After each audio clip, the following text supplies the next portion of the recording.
Assalamualaikum warahmatullahi wabarakatuh. Innal hamdalillah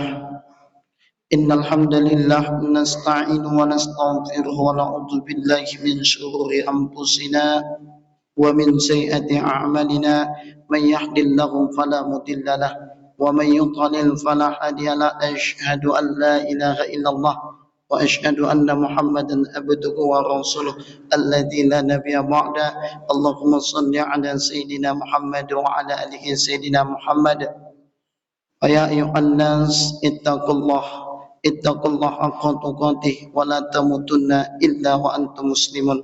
Wa qala aidan innallaha wa malaikatahu yusholluna 'alan nabi ya ayyuhalladzina amanu sallu alaihi wa sallimu taslima.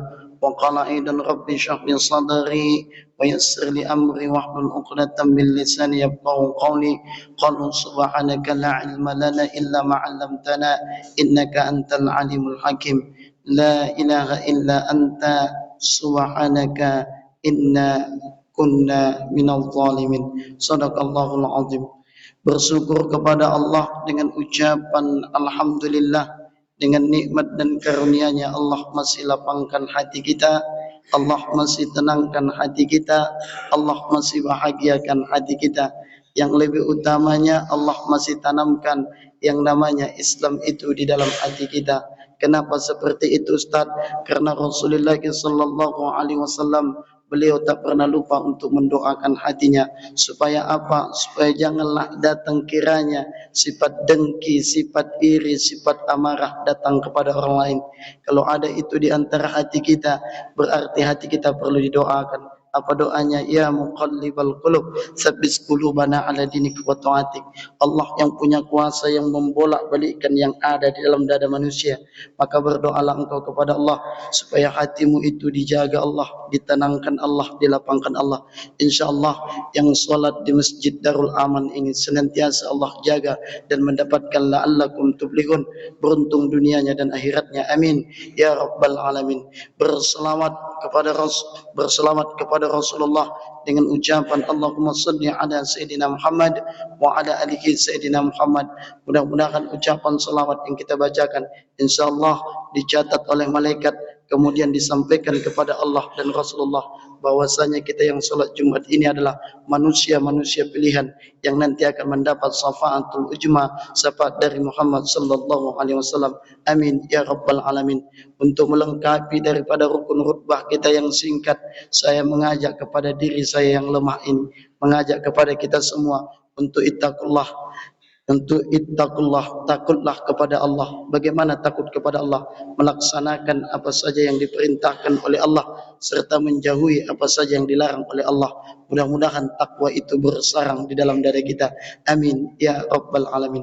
Ma'asyiral muslimin rahimakumullah. Ada 3 penyebab kenapa Allah datangkan itu bala. Ada 3 penyebab kenapa Allah datangkan itu musibah. Ada 3 penyebab kenapa Allah datangkan itu penyakit. Salah satu dari penyebab ini adalah yang dapat menggugurkan amal ibadah. Yang pertama, kenapa Allah datangkan penyakit, musibah dan bala itu? Itu sudah Allah jelaskan di dalam surah Yasin, surah yang ke-36 dalam ayat ke-19. Maka wahai saudaraku, jangan lupakan surah Yasin dalam hidup kita. Apalagi di antara di hari Jumat, keutamaan di hari Jumat adalah membaca surah Yasin. Siapa yang membaca surah Yasin 1 kali, seperti ia membaca Al-Quran sebanyak 10 kali. Siapa yang ingin mendapatkan pahala mengkhatamkan Al-Quran sebanyak 10 kali, maka bacalah surah Yasin 1 kali. Ketika itu Rasulullah bertanya kepada Aisyah, "Ya Aisyah, maukah aku berikan satu amalan yang amalan itu seperti mengkhatamkan Al-Quran sebanyak 1 kali? Bagaimana caranya aku ya Rasulullah mengkhatamkan Al-Quran itu begini malam? Tak sanggup aku ya Rasulullah." Maka Rasulullah menjawab, bacalah 3 qul huwallahu ahad, qul a'udzu birabbil falaq, qul a'udzu birabbin nas. Siapa yang membaca ini maka dia seperti mendapatkan Al-Quran, mengkhatamkan Al-Quran. Siapa yang membaca surah Al-Ikhlas 1 kali, seperti ia mengkhatamkan seperti ia membaca sepertiga Al-Quran. Siapa yang membaca surah Al-Kafirun seperti ia membaca seperempat Al-Quran. Dan siapa yang membaca surah Yasin di waktu subuh, dia sempatkan membaca Yasin di waktu subuh setelah solat subuh, seperti ia menghatamkan Al-Quran sebanyak 70 kali. Wahai saudaraku, jangan pernah lupakan surah Yasin. Ada 3 penyebab kenapa Allah datangkan penyakit itu. Yang pertama, Allah jelaskan dalam surah Yasin ayat ke-19. Apa kata Allah? Qalu ta'irukum ma'akum a'in jukirtum bal antum qaumun musrifun. Apa kata Allah? Aku tidak akan menurunkan suatu penyakit itu, melainkan manusia itu karena banyak berbuat dosa. Dosa adalah penyebab salah satu kenapa didatangkan bala kepada orang banyak. Dosa penyebab pertamanya. Dosa itu terbagi 2. Ada dosa bentuknya johiriah, ada dosa bentuknya batiniah. Bagaimana dosa johiriah ini? Dosa yang dilakukan karena ulah tangan perbuatan manusia. Dosa yang dilakukan karena perbuatan tangan manusia. Apa itu? Di antaranya banyaknya pembunuhan di mana-mana, banyaknya pembegalan, banyaknya pencurian, banyaknya perampokan, banyaknya yang merusak lingkungan. Kemarin 2017-2018 Provinsi Riau terkena yang namanya kabut asap. Asapnya sampai ke Singapura, asapnya sampai ke Thailand, asapnya sampai ke Australia, dan hampir semua menyeluruh ke provinsi-provinsi Indonesia. Kenapa itu terjadi? Kata Allah, bima kasabat aidin nas, karena satu yang makan nangka semua kena getahnya. Maka bergabunglah TNI Polri kita bergabung untuk membasmi api dan asap itu. Alhamdulillah semua hilang. Tapi setelah paginya datang lagi asap, maka dicurahkan oleh Allah hujan tadi, maka hilanglah asap. Sekarang beberapa tahun yang lewat, dunia sedang diberikan yang namanya penyakit. Apa penyakit itu? Satu di antara penyakit itu namanya COVID-19. Bagaimana dengan COVID-19? Penyakit itu memang ada, maka Majelis Dakwah Islamiyah Kota Pekanbaru atau Majelis Ulama Indonesia memberikan supaya tidak terkena penyakit COVID. Salah satunya jaga jarakmu, dan salah satunya tetaplah engkau bersuci atau menjaga wudukmu. Siapa yang bersuci sebelum tidurnya, kemudian dia tidur sebelum dia bersuci, kemudian dalam tidurnya dia dalam keadaan suci, maka datang satu malaikat, kemudian malaikat itu berkata kepada orang yang tidur tadi, ya Allah, ampunkan dosa orang yang tidur ini sebab dia suci dalam keadaan tidur. Kemudian kalau ada orang tidur, kemudian dia bersuci sebelum tidurnya, dalam tidurnya ke dalam suci, maka datang satu malaikat, kemudian dia bertempat di antara kulit dan bajunya, kemudian dia berkata kepada Allah, Allahumma firlahu fa innahu batata tahiran. Ya Allah, ampunkan dosa orang yang tidur itu sebab dia tidur dalam keadaan suci. Siapa yang tidur dalam keadaan suci, berapa jam dia tidurnya, setelah itu suci, terbangun dia dari tidurnya, tersentak dari tidurnya, berapa menit pun, berapa detik pun, maka pada saat itu dia angkat kedua tangannya, maka doanya diijabahkan oleh Allah Subhanahu wa taala. Kemudian kenapa Allah datangkan penyakit itu? Yang kedua, ada dosa batiniah. Bagaimana dosa batiniah ini? Dosa yang berasal dari sifat manusia, iri melihat orang, susah melihat orang senang, senang melihat orang susah, dengki, iri dan hasad kepada orang dan sesamanya. Walaupun banyak rukukmu, bangun engkau di tengah malam, engkau solat tahajud di sepertiga malam, engkau solat duha, engkau banyak berpuasa, engkau banyak bersedekah, bila di dalam hatimu itu bersarang kedengkian, maka ibadah yang banyak itu, ibadah yang setinggi gunung, seluas samudra, fa innal hasada kama taqulun narul hatab, maka ibadah yang banyak seperti api yang membakar kayu, kayunya menjadi arang, arangnya menjadi debu, diterpa oleh angin, hilang ibadah yang banyak. Kenapa? Dengki, hasad melihat orang lain. Yang kedua, Kenapa Allah datangkan penyakit itu? Kenapa Allah datangkan musibah? Yang kedua adalah zalim. Zalim. Zalim, hati-hati perbuatan zalim yang disengaja maupun tak sengaja. Zalim kepada anak, zalim anak kepada orang tua, zalim kepada istri, istri zalim kepada suami, zalim kepada sesama. Apalagi dia seorang pemimpin, hati-hati. Bila engkau seorang pemimpin, bila engkau seorang direktur, bila engkau seorang manajer, jangan sampai karyawanmu menunggu gaji, jangan sampai keringatnya sudah kering, engkau sudah baru bayarkan gajinya. Kenapa seperti itu? Karena kata Rasulullah, bertanya Rasulullah kepada sahabat, atadkhuluna minal muflis? Wahai sahabat, tahukah engkau orang yang bangkrut tadi? Siapa orang yang bangkrut itu ya Rasulullah? Apakah asetnya terjual semua? Apakah kurmanya sudah habis ya Rasulullah? Apakah semua hartanya terjual ya Rasulullah? Tidak, dia banyak puasa, dia banyak sedekah, dia banyak salat tahajud, tapi dia bangkrut. Siapa yang bangkrut itu ya Rasulullah? Ja'ar rasul wa qatir rahim, orang yang jahat kepada tetangganya dan memutuskan tali silaturahim.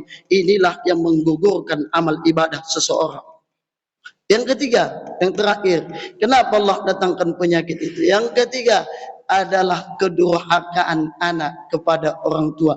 Berkata masalah durhaka kepada anak, durhaka anak kepada orang tua, maka kita teringat dengan kisah Nabi Nuh.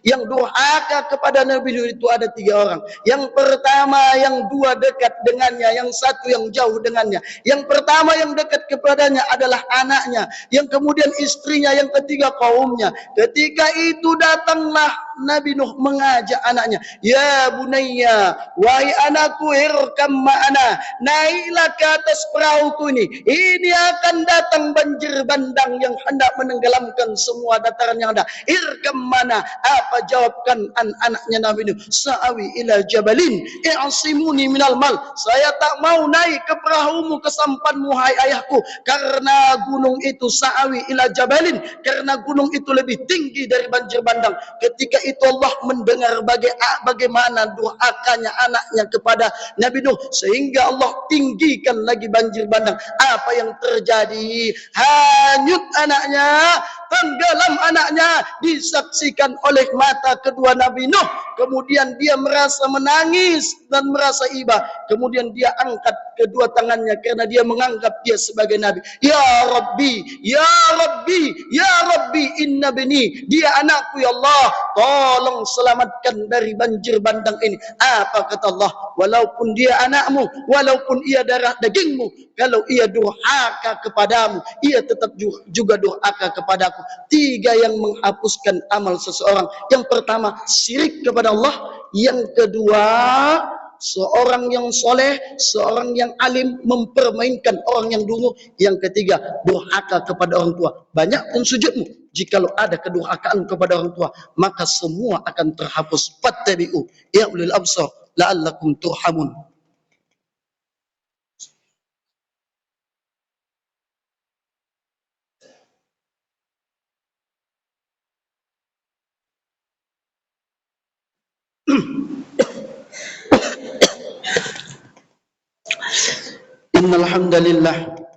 Innal hamdalillah nasta'inu wa nastaghfiru wa na'udzu billahi min shururi anfusina wa min sayyiati a'malina, man yahdihillahu fala mudilla lahu wa man yudlil fala hadiya lahu. Asyhadu an la ilaha illallah wa asyhadu anna Muhammadan abduhu wa rasuluhu alladzi la nabiyya ba'da. Allahumma shalli ala sayyidina Muhammad wa ala ali sayyidina Muhammad. Ya ayuhan nas ittaqullah haqqa tuqatih wa la tamutunna illa wa antum muslimun. Innallaha wa malaikatahu yusalluna 'alan nabi ya ayyuhalladzina amanu sallu 'alaihi wa sallimu taslima. Allahumma ighfir lil muslimina wal muslimat wal mu'minina wal mu'minat al ahya'i minhum wal amwat bi rahmatika ya arhamar rahimin. Ya Allah, kami angkat kedua tangan kami di Masjid Darul Aman ini ya Allah, seraya memohon kepadamu, mulai dari terbit matahari matahari sampai nanti ingin terbenam matahari. Berapa kali kami melakukan dosa ya Allah. Mungkin dosa itu kami lakukan tanpa sengaja dan disengaja. Maka pada saat ini kami mengangkat di solat Jumat ini ya Allah, mengangkat ampunkan dosa-dosa kami ya Rahman, ampunkan dosa-dosa kami ya Rahim, ampunkan dosa orang yang terdekat dalam hidup kami ya Allah, ampunkan dosa ayah kami, omak kami ya Allah. Jika dia hidup panjangkan umurnya, jika dia wafat lapangkan kuburnya, jika teringat ya Allah dengan kedua orang tua kami ini, gara-gara tangisan kami di tengah malam bangkitlah dia dari tempat tidurnya, gara-gara tangisan kami di tengah malam ya Allah lupa dia solat tahajudnya, gara-gara tangisan kami di tengah malam bangkit tidur, bangkit tidur, bangkit tidur, bangkit tidur, bangkit tidur. Gara-gara tangisan kami di tengah pagi, lupa dia sholat duha. Gara-gara tangisan kami di tengah pagi, Allah, dia merasa lapar. Gara-gara tangisan kami di tengah pagi, dia bersihkan popok dan celana kami. Setelah itu dia merasa lapar, lupa dia mencuci tangannya yang kotor tadi. Dia ambil nasi, masukkan ke mulut. Subhanallah, walhamdulillah, wala ilaha illallah, wallahu akbar. Maka betullah kasih ibu, kasih ayah sepanjang masa, kasih anak sepanjang galah. Betullah kata pepatah, satu orang tua dapat menghidupkan anaknya 10 orang, tapi 10 orang belum tentu dapat menghidupkan satu orang tua. Jika dia dia sehat, panjangkan umurnya. Jika dia hidup, panjangkan umurnya. Jika dia wafat, lapangkan kuburnya. Yang kedua ya Allah, kami meminta kepadamu, sehatkan kami Allah, ringankan langkah kami, hati kami untuk datang ke masjid ini Allah, melaksanakan solat. Rabbana atina fid dunya hasanah wa fil akhirati hasanah wa qina adzabannar. Walhamdulillahi rabbil alamin. Ibadallah, innallaha ya'murukum bil adli wal ihsan wa itajil qurba wa yanha 'anil fahsya'i wal munkar wal baghi ya'idukum la'allakum tadhakkarun. Hayya 'alas shalah. Mari saudaraku kita salat semua.